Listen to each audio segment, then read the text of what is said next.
میں محفل میلاد کرنے والوں سے، سٹیج لگانے والوں سے اور راستے سجانے والوں سے گزارش کروں گا، آپ نے راستے سجانے ہیں پر راستے بند نہیں کرنے۔ آپ نے سٹیج لگانا ہے پر کسی کا راستہ نہیں روکنا۔ ہاں کسی جگہ متبادل راستہ ہو تو معاملہ اور ہے، لیکن کوشش کریں کہ کوئی ایسا کام نہ کریں جس سے اذیت ہو، تکلیف ہو، اس لیے کہ نبی پاک صلی اللہ تعالیٰ علیہ وسلم کا میلاد منانا ہے، آسانیاں تقسیم کرنی، کوشش کرنی ہے آپ حضرات نے، جد و جہد کرنی ہے کہ ہم کوئی ایسا کام نہ کریں جس سے نبی پاک صلی اللہ علیہ وسلم کو تکلیف ہو۔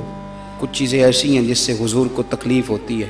حضور فرماتے ہیں من اذا مسلمن فقد اذانی، جب کوئی میرے مومن کو تکلیف دیتا ہے تو مجھے بھی تکلیف ہوتی ہے۔ حضور فرمانے لگے من راغب عن سنتی فلیس منا، جب تم میری سنت سے منہ موڑتے ہو تو اپنا اور میرا رشتہ کمزور کرتے ہو، تمہارا مجھ سے پھر تعلق نہیں رہتا، فلیس منا، وہ ہم سے نہیں ہے، یہ لفظ حدیث۔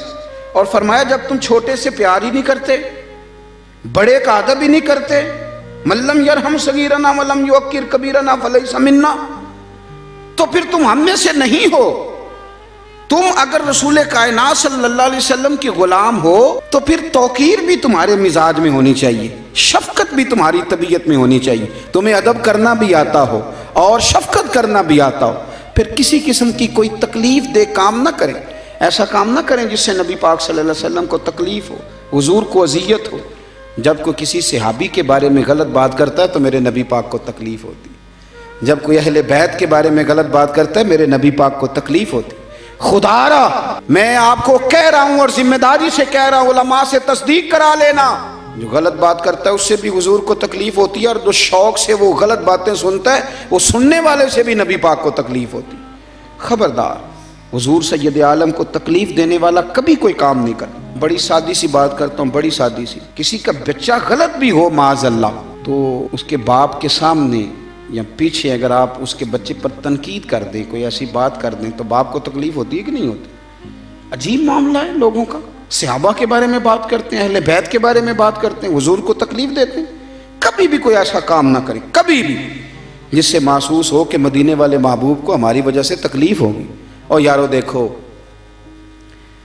غیروں کا تو یہ نظریہ ہی نہیں، یہ نظریہ تو تیرا اور میرا ہے کہ ہمارے نبی حاضر و ناظر ہے، وہ ہمیں دیکھ رہے ہیں گنبد خضرا میں بیٹھ۔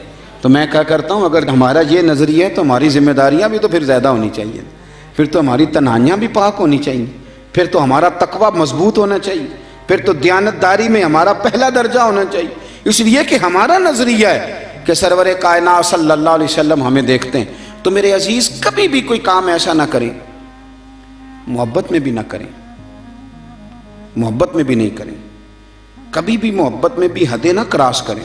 محبت کی جو حد ہے شریعت کے دائرے کے اندر، اعلیٰ حضرت بریلوی رحمۃ اللہ علیہ فرماتے ہیں کہ حضور سید عالم علیہ السلام کے مزار پہ بھی تم نے جانا ہے تو تم نے ادب کا بھی خیال رکھنا ہے اور حضور کی شریعت کا بھی خیال رکھنا ہے۔ ایسا کام نہیں کرنا کہ جس سے سرور کائنات صلی اللہ علیہ وسلم کو تکلیف ہو، کبھی ایسا کام نہ کریں۔ حضرت طلحہ بن برار رضی اللہ تعالیٰ عنہ حضور کے ایک صحابی ہیں، بیمار ہو گئے تھے اور بڑے نصیبوں والے بیمار تھے، جن کی تیمارداری کرنے خود میرے محبوب تشریف لے گئے۔ حضرت طلحہ بن برار رضی اللہ تعالیٰ عنہ شدید علیل ہیں، حضور نے ان کا چہرہ دیکھا، مقدس آنکھوں میں آنسو آئے۔ کریم محبوب صلی اللہ علیہ وسلم اٹھے، اٹھ کر کے ان کے گھر والوں کو بتایا کہ مجھے لگتا ہے میرا طلحہ آج رات انتقال کر جائے، اور جب اس کا انتقال ہو تو مجھے خبر کرنا اور تدفین میں جلدی کرنا۔ اللہ کے حبیب چلے گئے، جناب طلحہ نے اپنے گھر والوں کو بلایا اور بلا کے کہا کہ مجھے پتہ ہے آج میرا انتقال ہو جائے، مجھے پتہ ہے میرے محبوب بھی یہی کہہ گئے، اس طرح کرنا جب میرا انتقال ہو جائے تو میرے محبوب کو خبر نہ کرنا، اگرچہ ان کو ساری خبریں ہیں پر انہیں میرے انتقال کی اطلاع نہ دینا۔ یارو یہ بھی محبت کا رنگ ہے، اس کو بھی سمجھیں۔ ضروری ہے کہ آپ کسی کو کہیں کہ تو میرے گھر ہی چل کے آپ تکلیف ہی دیں، آپ کسی کو کہیں تو میرے لیے ایز اے اسپیشل کر کے وقت نکال اذیت میں ہی مبتلا کریں۔ فرمایا میرا انتقال ہو جائے گا پر میرے حضور کو تکلیف نہ دینا۔ طلحہ حضور کو نہ بلائیں، گویا حضور تو جس پر 4 تکبیریں پڑھ دیں سند ہو گئی کہ سیدھا جنت میں جائے گا، سند ہو گئی کہ خدا کے کرم میں آ گیا، تو آپ کہہ رہے ہیں کہ نبی پاک صلی اللہ علیہ وسلم کو اطلاع نہ دی جائے۔ سنو، جب عشق سکھاتا ہے آداب خود آگاہی، پھر کھلتے ہیں غلاموں پر اسرار شہنشاہی۔ حضرت طلحہ بن برا کہنے لگے تمہیں پتہ ہے کہ جن گلیوں سے حضور نے گزر کے آنا ہے وہاں یہودی زیادہ رہتے ہیں، رات کا سناٹا ہے، یہودی میرے نبی پاک کے دشمن ہیں، اگر رات کو میرے جنازے کے لیے حضور آئیں اور کوئی یہودی اوپر سے معاذ اللہ میرے نبی کو تکلیف دے دے تو میں نہیں پسند کرتا میرے جنازے کے لیے حضور کو تکلیف ہو، لہذا مجھے دفن کر دینا، مجھے سب سے زیادہ اپنے نبی کا آرام عزیز ہے، ذرا بھی تکلیف میری وجہ سے میرے رسول کو نہ ہو۔ یارو عشق کا یہ تقاضا بھی تو سمجھو نا، یہ والا ماحول بھی تو سمجھو نا، اس پر بھی تو تھوڑی توجہ کرو۔ حضرت طلحہ بن برا کا وصال ہو گیا، رات کو تدفین کر دی گئی، حضور کو اطلاع نہ دی، سارا کچھ جاننے والے رسول صبح آئے، اور تم نے مجھے بتایا کیوں نہیں؟ سونیاں کیا کرتے؟ اس عاشق زار نے کہا تھا حضور کو اطلاع نہ دینا، فرمایا چلو پھر مجھے بتاؤ قبر کہاں ہے۔ اور دیکھو یارو ساری دنیا گنبد خضرا پہ، اور یہ کتنا نصیبوں والا ہے جس کی قبر پہ خدا کی ساری رحمتیں پہنچ گئیں۔ حضور سید عالم صلی اللہ علیہ وسلم قبر پہ کھڑے ہوئے، اور یہ سرکار کا خصوصی اختیار ہے، ورنہ دوسرے جنازے کی اجازت نہیں ہے ہمارے، حضور کا خصوصی اختیار ہے۔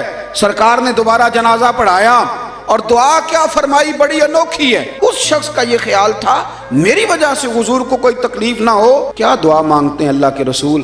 حضور فرمانے لگے اے اللہ، یہ میرا طلحہ جب تیری بارگاہ میں آئے نا تو اللہ جو تیری شان کے لائق ہے تو اس سے مسکرا کے ملنا اور یہ تجھ سے مسکرا کے ملے، اللہ اس سے مسکرا کے ملنا، اس سے مسکرا کے ملنا، اس پر کرم کرنا، اس پر فضل کرنا۔ دوستو یاد رکھو، اگر رسول کائنات صلی اللہ تعالی علیہ وسلم کو کسی امتی کے سبب سے تھوڑی سی بھی تکلیف پہنچ جائے تو اس سے بڑی کوئی بد نصیبی ہوگی؟ اس سے بڑا کوئی مسئلہ ہوگا؟